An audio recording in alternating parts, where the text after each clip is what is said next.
Hello and welcome.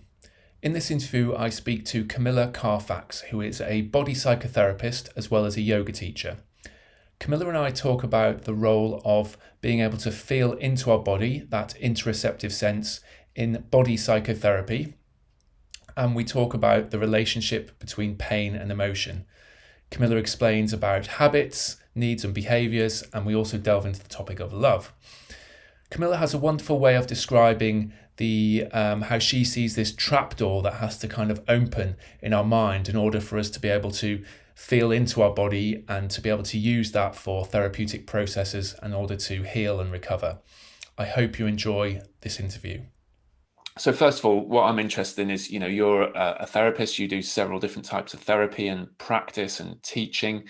And in those different therapeutic worlds, we'd use different languages to describe what we do in between us as professionals, but also with our, customers or clients or patients. So for you personally, what does body awareness mean, and how does a sense of awareness of what's going on inside our body, the scientific term is interoception, how does that form part of your work? Okay, let's split it into two. So what does body awareness mean to me? Mm-hmm. I think for me, the best way I can describe it is that the body awareness it's somewhere in the brain, in the middle of the brain. I don't want to go into the names because I always get them wrong, but this is how I see it, so I can explain it and how I see it. There is a little door that you can open that looks internally, and the gaze is a feeling gaze, is a sensation gaze rather than a looking gaze. So you can't see anything, obviously, but there is an internal look that just drops inside the nervous system, the vagus nervous system, which feeds down the line of the body. And from there, it branches out. So you can feel the tightness of a specific place in the body. And it kind of relates, or if you track it back, it relates to one of the nerve centers in the body. So it's telling you if there's a pain or tightness going there, it's telling you there's something not quite right here. That center, so if you bring it back into the center, so what we call chakras, I guess, Okay. nerve centers, the medical science word, has the information of whether what we're feeling, and the layer kind of, it's almost like another dimension to it, where it kind of tells you about the emotion that's holding. And that also relates to how the brain is translating, and the mind and the thoughts are coming out to release into the mind, and maybe into the interaction with others and how we see others, so expression. So it's a trapdoor that you kind of have to go into. A lot of people say, come into the center, come into your center. And it is the body. It's all about the body. But I think there's something happens in the brain that has to go, I'm going to open up and I'm going to go down. And with a lot of practice, that opening doesn't close as much, or it doesn't close as right. Again, it stays open. And that's what I think is called mindfulness, if you want language. It's called interoception. So that trapdoor, I've never heard it described like that before, or a door or something opening that allows us to go in. So can I sort of guess from that you see that some people, maybe your clients or yourself, have had periods in their life where that door is shut for most of the time, or there isn't a connection to the body? Absolutely. And it could be that genetically you're born with the nervous system, or the brain isn't wired up to feel the body. So there might be a genetic reason, and that could be lots of different things, or it could be ancestry. So it could be learned because of genetics, or it could be because the brain's not developed in a way, which is, I think, that where the spectrum of autism and not come through. So, and it could be a learned way of ancestry. So if the ancestors didn't know how to feel, you're not going to know how to feel. Not being taught that. And what you're talking about here then, just to sort of create a distinction between painful, pain experiences. So let's say I have a stomach, I've eaten some bad food with E. coli, lots of E. coli in it, and I get stomach cramps. Most people will experience that type of pain in their life. You're talking about different sensations here then. So you're talking about more subtle sensations that are below the threshold of what most people will call extreme pain. Is that right? It is. It touches on it's the body that pains. We have it in language all the time, in all different languages. And I know I'm from Iran, so I know the languages there. So when somebody's heartbroken, or the tight hearts, my heart's been squeezed. Literally, the pain. It's your brain feels pain, as in a real pain, physical pain, in the same area as it feels emotional pain. Okay. The same area that lights up. So that lights up. So when it's an emotional pain and it hits the heart or the gut, if it's a gut feeling and the gut's frozen or tight because it's scared, it has the same feeling. So that's why children, a lot of children, when they go through emotional distress, they say, I've got a tummy ache, I've got a tummy ache. I guess what I'm hearing then from your description of it is that there are different ways to experience inside the body. Sometimes it will reach a level of pain which people will be familiar with, but there's all these other kind of sensations that some people sometimes, if the door is closed for whatever reason, they're not going to be able to detect these more subtle sensations. There is a link with the normal pains as well. So we listen to normal pain. So if somebody hasn't got that the threshold of looking deeper into historical pain, emotional pain, or trauma pain, or what however you want to name it, and it is a physical pain. If that's the pain that they can feel, that is the start. We can start with that. We can start with what does it feel like, and it's very, very. It's not a. You just drop into it. When somebody is so disconnected from that feeling, and they only feel that kind of pain, it's to kind of stay with that pain and trying to kind of describe, what does it feel? Is it throbbing? Is it this? Is it moving? Is it so?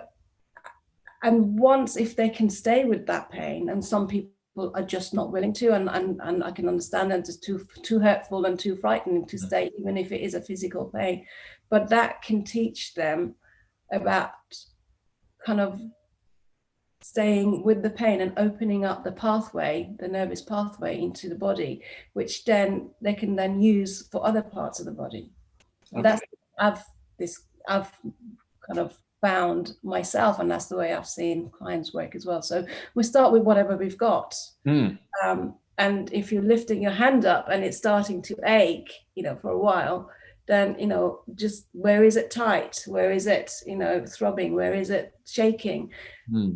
And going in with just the muscle feeling of the muscles. So you're starting with whatever they can. So if they're shut down to something emotional in their life, then obviously if they can't access that, can't feel it. So you start with what they are feeling. So it might be pain.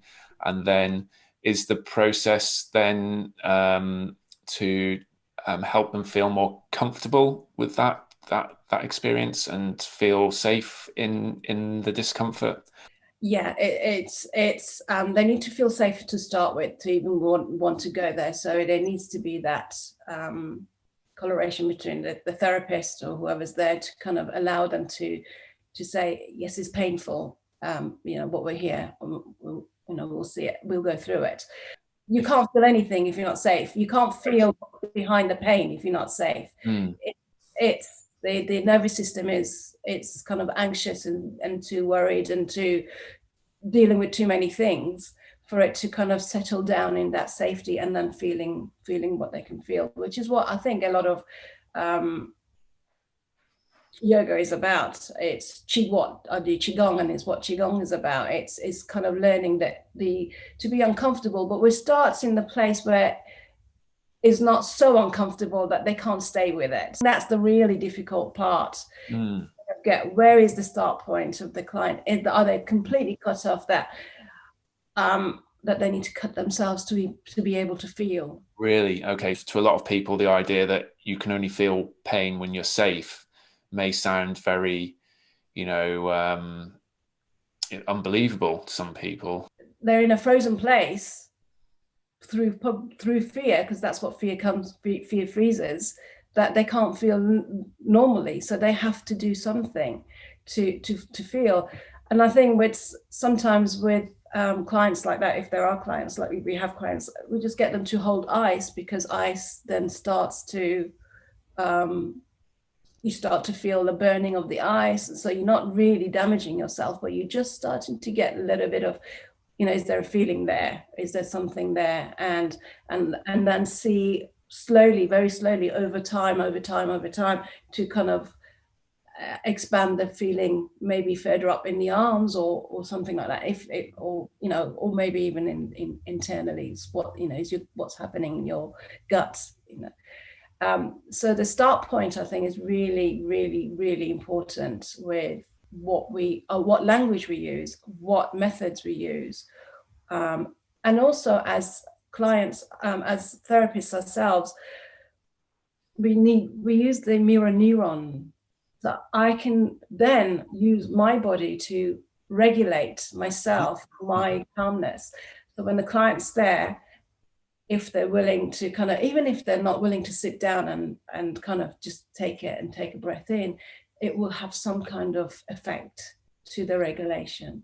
So by you regulating yourself, look, that you've mastered this skill of self-regulation, that has a kind of knock-on effect to the client. So the state that you have got yourself in when you're with the client is, helps soothe the client, so they don't necessarily have to have developed the self-soothing. They can kind of passively synchronize with you even without realizing it. Yeah, and again, the effect depends on the clients, depends how much they're aware, it depends how much they can take.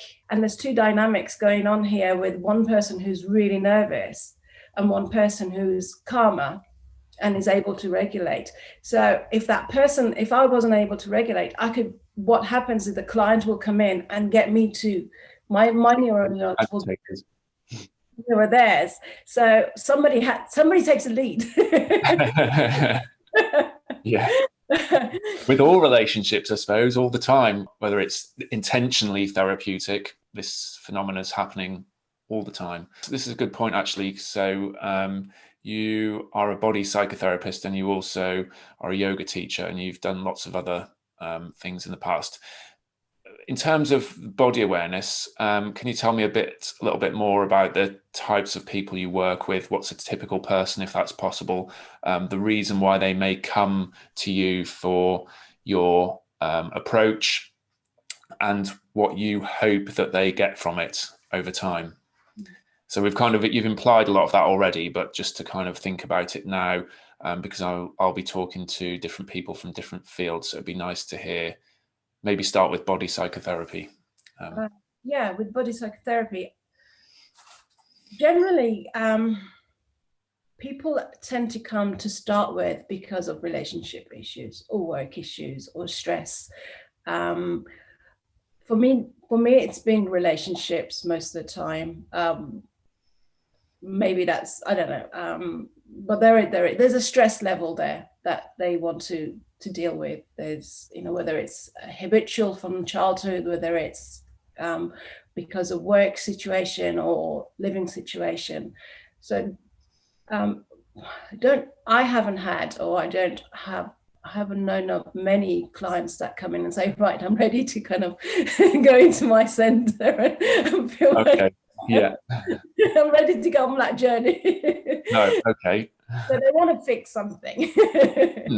They know something. They know there's something that's bothering them. A lot of it is taking responsibility. So at the end of it, it becomes to coming to learn about ourselves enough and our history and our patterns and our habits of the body moving, how the body moves in a habitual way, and also our habits of how we perceive things is a habit, how we interact is a habit, our expectations is a habit. It's learned. They're all learned. They're called habit.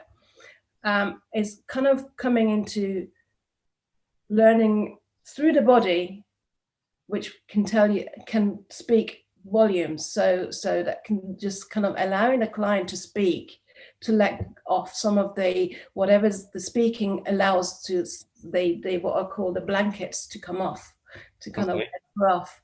And then kind of eventually this, and it is time after time, depending on how quick the client process is or not. And then eventually comes to the self realization of, okay, well, where is my play in my relationship? So I act this way, and because of that, they act that way. Or I'm drawn to somebody like that because I want something that I didn't get, and I didn't, I learned a habit of getting something what I need, which is not, this is a secondary, we call it psychotherapy secondary mode of conduct.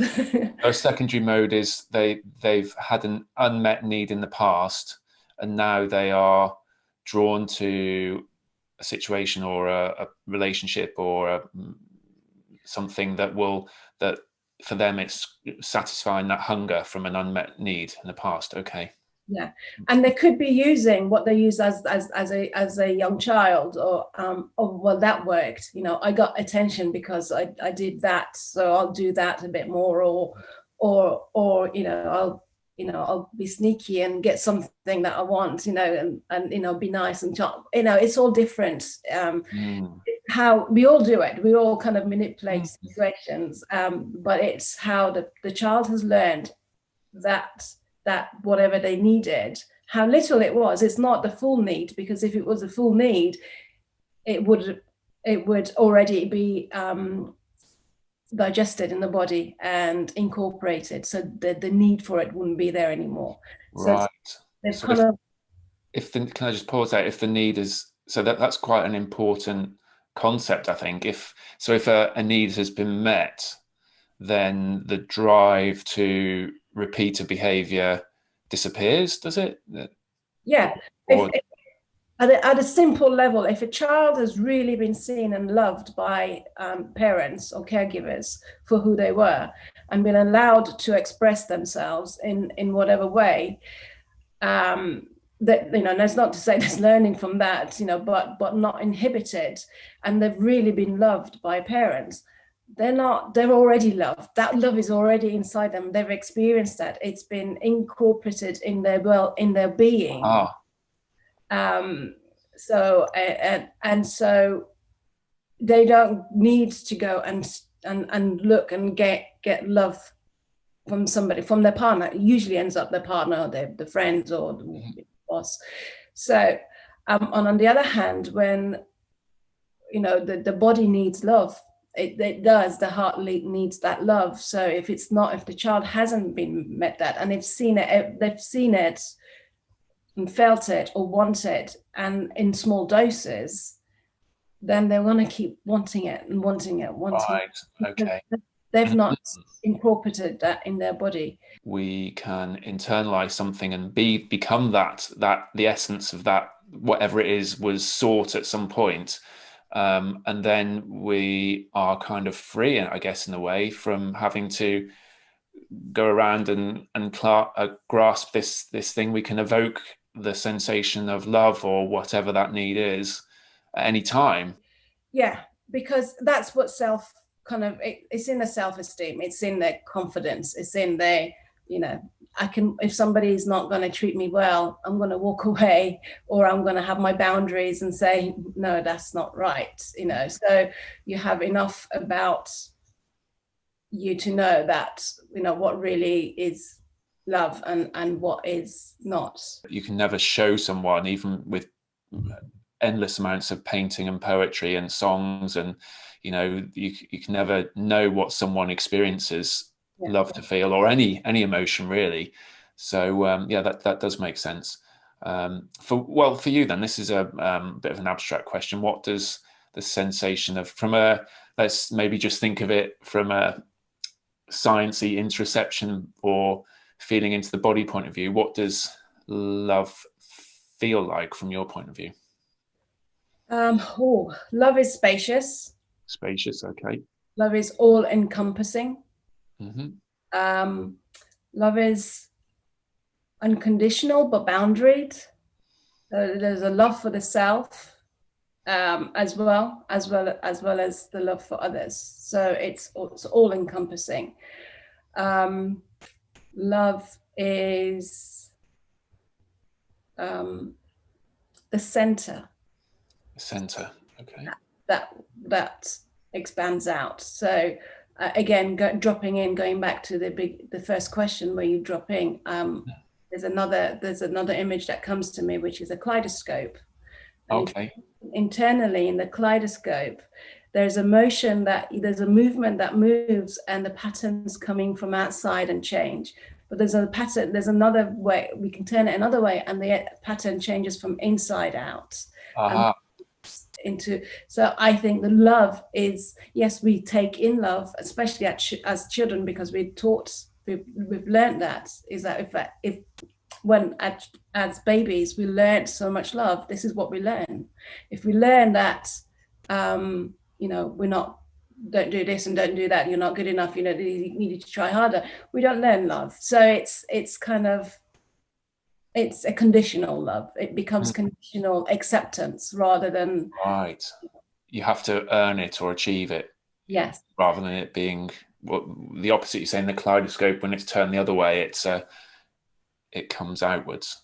Outwards. So the patterns come outwards, and the sun or the sunshine comes literally, there's a center inside of us. And I personally feel it in my body, and I don't know if this will be explained, is if I'm feeling like I'm tight, or my body is collapsing or coming in, I'm tightening up and I'm going small. Mm-hmm. If I'm with my interoception enough and I go deeply and I feel the pain and I go through, there's layers and layers. There is a center right in the middle where it's very still, and that stillness, which is I think also love, opens up. So that opens up and expands, and you come back, and we do need others for this, but it's not necessary. That's really, I'm glad you said that. Was what was my next question that came to mind, because so I all of what you're saying is really kind of rich to me. It's music to my ears, and I can relate to it a lot from my own journey and what I see with clients as well.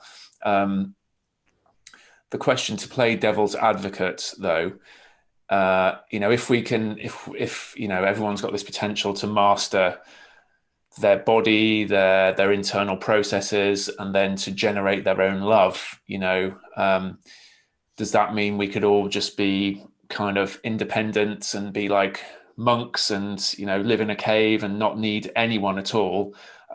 Is there or is there a middle way where we can appreciate reciprocal receiving and giving, and have boundaries?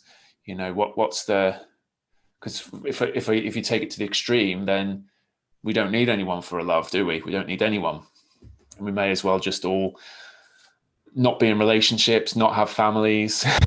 We need procreation. Scientific. Sorry? We need we need procreation, yeah. If the human race is going to continue.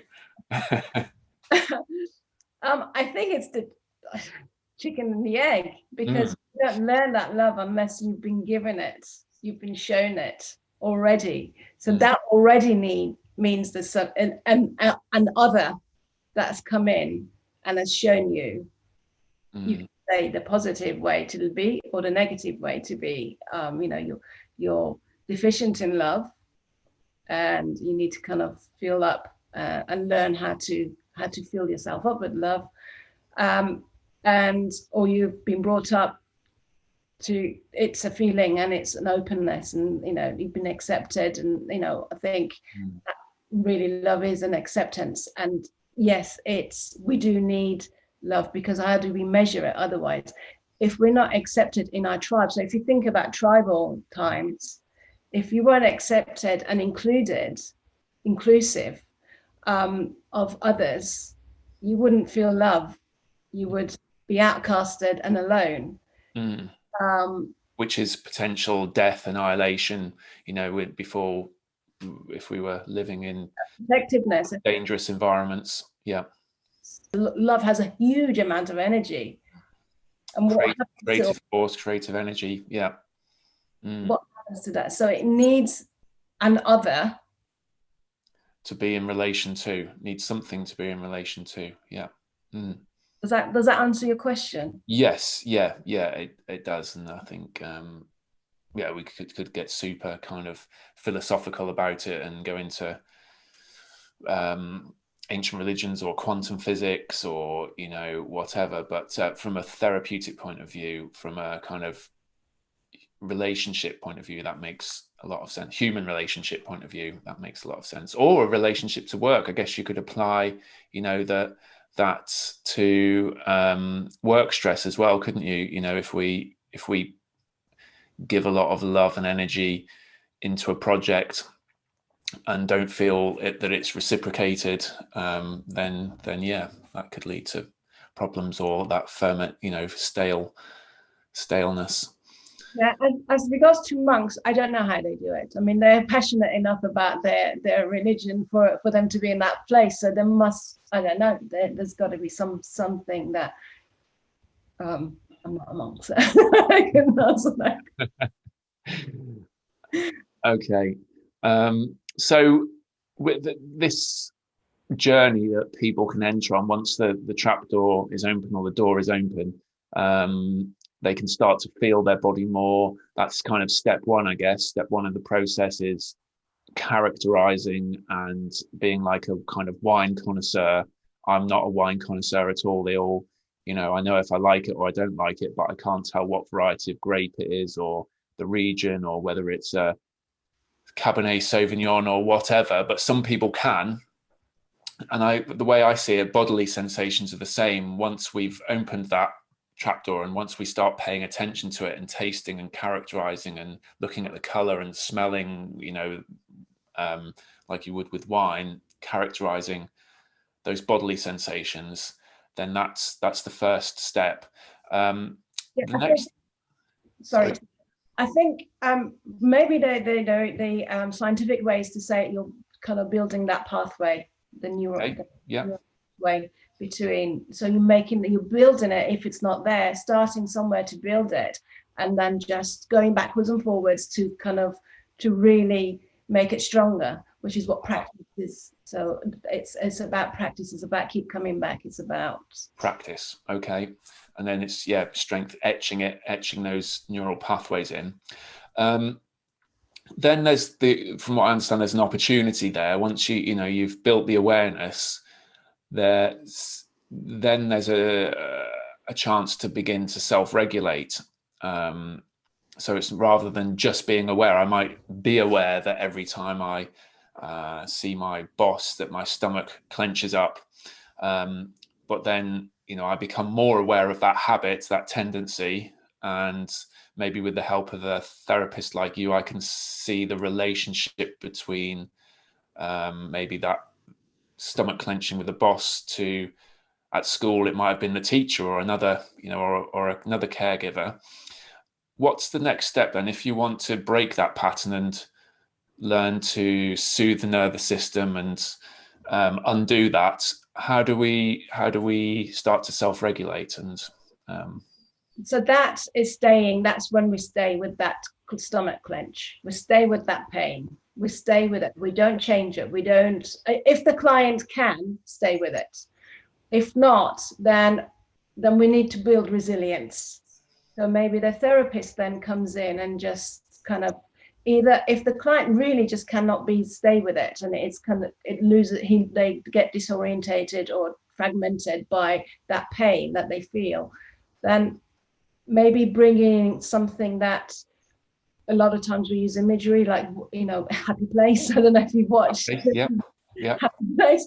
So yeah. where do you feel that we can kind of then feel a little bit more calmer, and just a little bit more space. Space is kind of big, so the Happy Place will give the space, and then or at the worst, kind of the therapist comes and moves around the energy and moves around and jumps around, or just so that we can either move the energy. So whatever it is we're trying to move the energy from that clenching. That clenching is a lot of energy going like this. Mm-hmm. With that energy, you can't do anything else. You can't, that holds the gut information to the brain, the intuition, or feelings, and kind of you stay up here because you can't.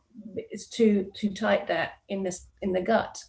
So we try to move the energy if they can't stay with that tightness, and we move around, so release the energy somehow. If they can stay with, so we build and they come back, and we build in enough relationship and enough safety for them to say, okay, I can stay in with a little bit more. I can, and then you start tapping into that. Okay, what does that tell you? Once we become kind of, once they get that kind of feeling and they start to stay with it, memories will come up. Releasing, as the body is releasing, they'll be like, actually, last time I felt like this was when I was this, and then the memories come back up, and then they talk about it, and that releases. That's what I say. Really, talking is a way of, when it's embodied talking, when it's the body talking, it's blankets, sheets coming off,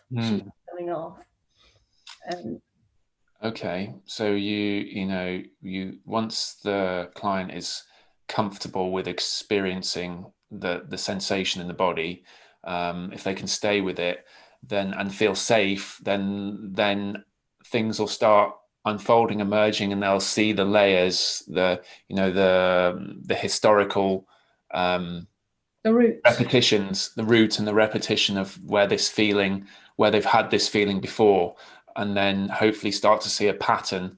Every time such and such a type of thing happens, then my body does this, and I feel this certain pain or discomfort.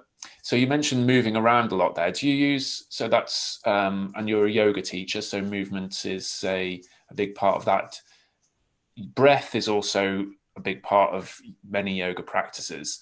Do you, in body psychotherapy, are breathing techniques used at all, or?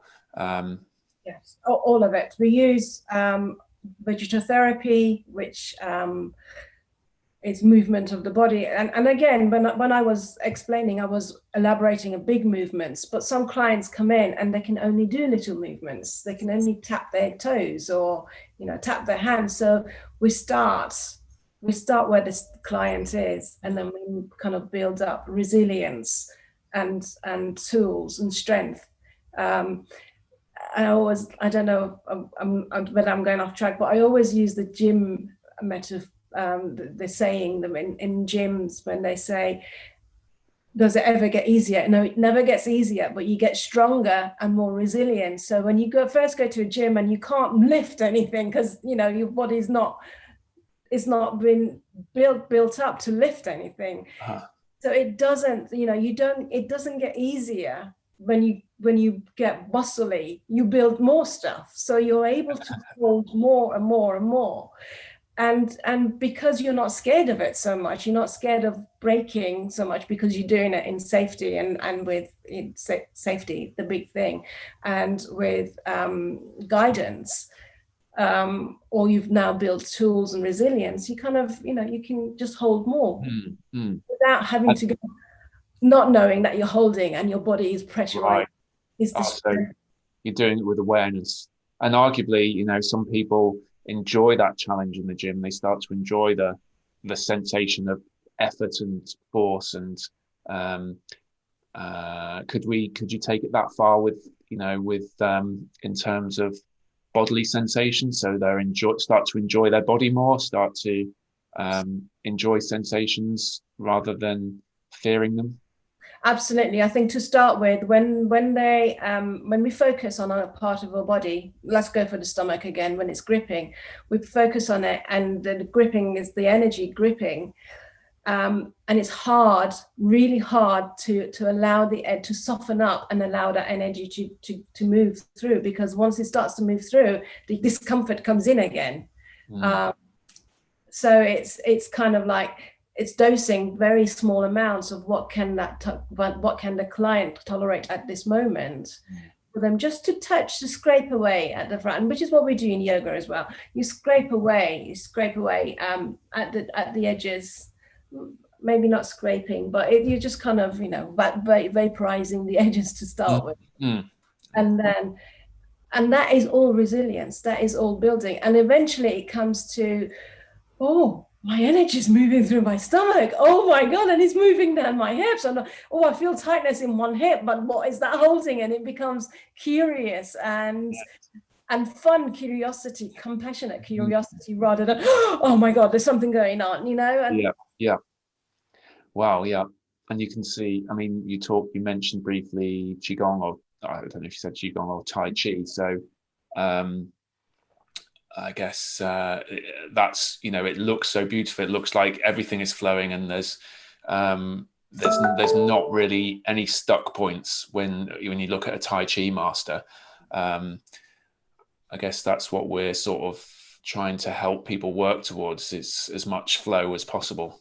I think so. And I think one of my biggest lessons through this journey was when I did, when I first started Qigong, and my instructor, my teacher said, so we were doing a movement, and I was like this, even though I couldn't see myself, but because I had a shoulder ache and I had a shoulder operation, so my whole shoulder was like this, and I was trying so hard with the other moves, and he just turned around and said, feel your muscles, feel them, don't go inside what's going on inside, because I tend to go into, oh my God, my heart's racing, and okay. I used to. So it's like, you can go there, you can be with that, but right now let's just feel the muscles. What are the muscles saying? Because you can't really do anything with your hands, or you can't do anything else if you can't feel that you're doing this. And that might have been a habit, but a habit can kind of slowly bring it down. It was the awareness of, you're lifting your weights up like this, or you're lifting your arms up, one is like this. So feeling the muscles, whatever they are, whether it's physical or whether it's emotional, or whatever, the emotionally is, I believe, is held in the visceral. So it kind of finding the center that it comes back to. For me, that's how I would say it. That might be arguable, I'm not sure. But with feeling the muscles, that's where we start. And then if I don't know if I'm holding myself like this, or if I'm, even though that might be how the body's habitual ways, posture has been, there is ways that we can kind of correct it and little by little straighten it. So the role of the Qigong teacher or the therapist or whatever the practitioner is then to really, rather than so much trying to diagnose, it's more just drawing attention to an observation that they make, which then the client can use to kind of create their own meaning or their own understanding of what those patterns might be. If they're not helpful, then shining some light on those patterns and giving the opportunity to change the patterns. Yeah, and that is really, I mean, you've summed it up beautifully there. And it is, well, the observation in therapy, in a psychotherapy setting, it's so important in the right time and the right place for us to speak what there is. So if the clients come in and is anxious and they're not able to settle down or whatever, we don't have to say we can say I feel a bit of anxiety, or just naming it. It doesn't matter whose it is. I can even say, I feel a bit, my heart's racing, I feel a bit anxious right now. And I might say I didn't earlier, but just saying it might get them to go, I've just been rushing around, or I've just been doing this, and kind of, that's another way of drawing them back into this is, and a lot of times it does at the start, it goes over their heads, or they're in denial. No, that's not me. But it's, again, repetition and practice. Mirror neuron phenomena is so powerful, isn't it? And it's so I heard someone saying that that's what Hollywood is built on. Hollywood and the porn industry, they're all built on this phenomena that when we see someone else experiencing something, then that we start to feel that ourselves. And if you're not aware of it, then you get drawn into the movie, don't you? Whether you think it's a real story or not.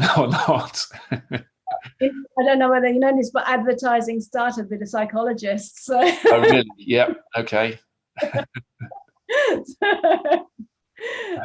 So yeah, it's advertising. When we watch adverts and we see how much they're enjoying eating that thing or doing that thing or having that, they're like, oh yeah, I want some of that enjoyment. Yeah. Fascinating stuff, isn't it? It's really fascinating.